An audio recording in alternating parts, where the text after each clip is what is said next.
How debt-to-income ratio is calculated. Are you struggling to make ends meet every month? You're not alone. In fact, according to a recent study, over 40% of Americans can't cover their monthly expenses without going into debt. So what's the cause of this financial mess? Many people point the finger at our country's high levels of consumer debt. But is that really the root of the problem? Or is something else at play? In this video, we'll take a closer look at debt-income ratio and explore how it's calculated. We'll also discuss some of the factors that can influence this number and offer tips on how to reduce your own debt-to-income ratio. Let's get started. What is debt-to-income ratio and why is it important? Understanding your debt-to-income ratio is an important step in taking control of your finances. This simple calculation provides a snapshot of your financial health and can be used to identify areas where you may need to make changes. To calculate your debt-to-income ratio, simply divide your total monthly debt payments by your gross monthly income. For example, if you bring in $3,000 per month and have $600 in monthly debt payments, your debt-to-income ratio would be 20%. Generally speaking, a debt-to-income ratio of 36% or less is considered healthy. If your ratio is higher than that, you may want to consider ways to reduce your debt load. Paying down high-interest debt, consolidating multiple debts into a single loan, or increasing your income are all potential options. By keeping tabs on your debt-to-income ratio, you can ensure that you stay on the path to financial success. How do you calculate your debt-to-income ratio?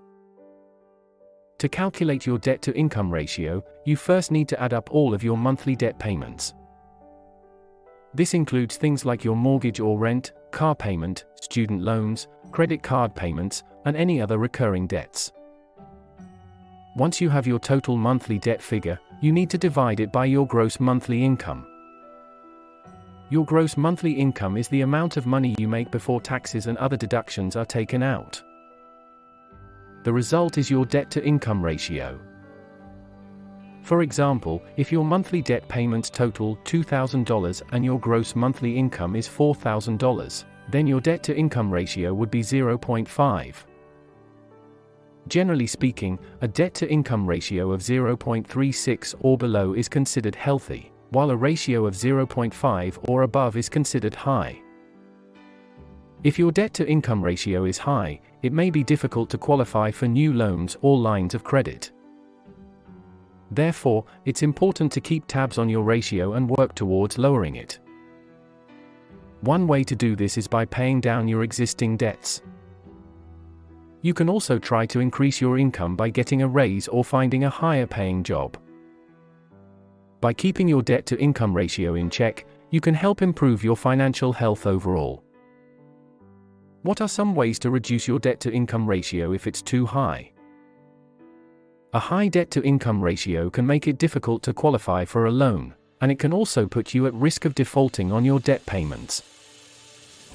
There are a few things you can do to reduce your debt-to-income ratio if it's too high.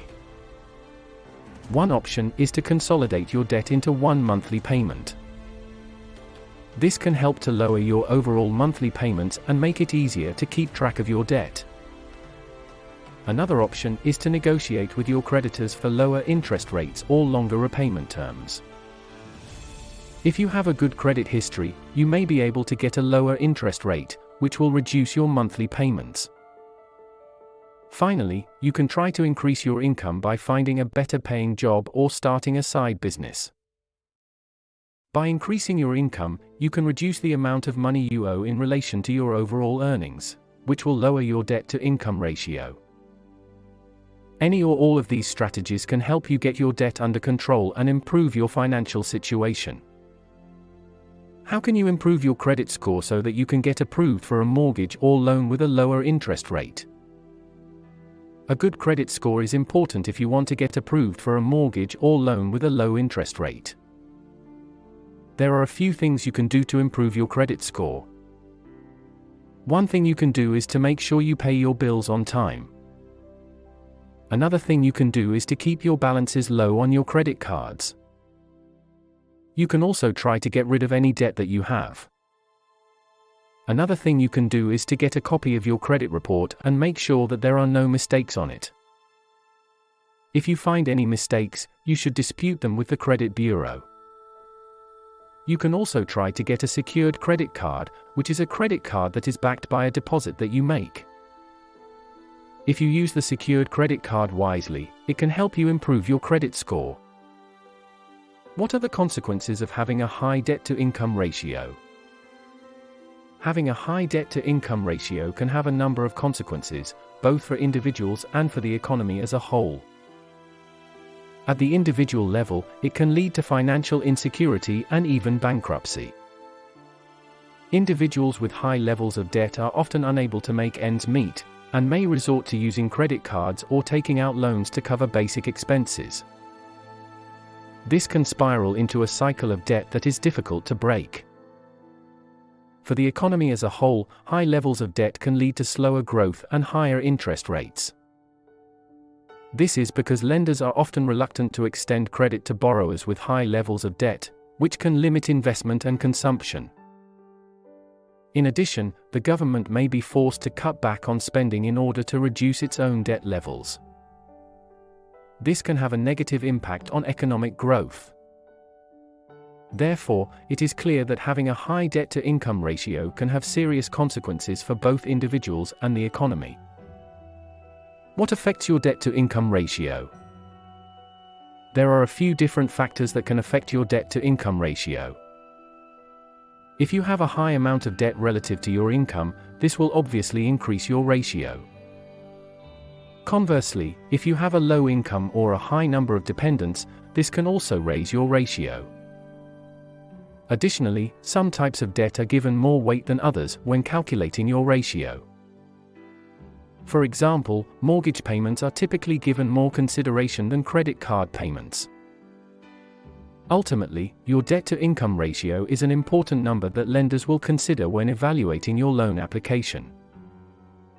By understanding how this ratio is calculated and what factors can impact it, you can be better prepared when applying for financing.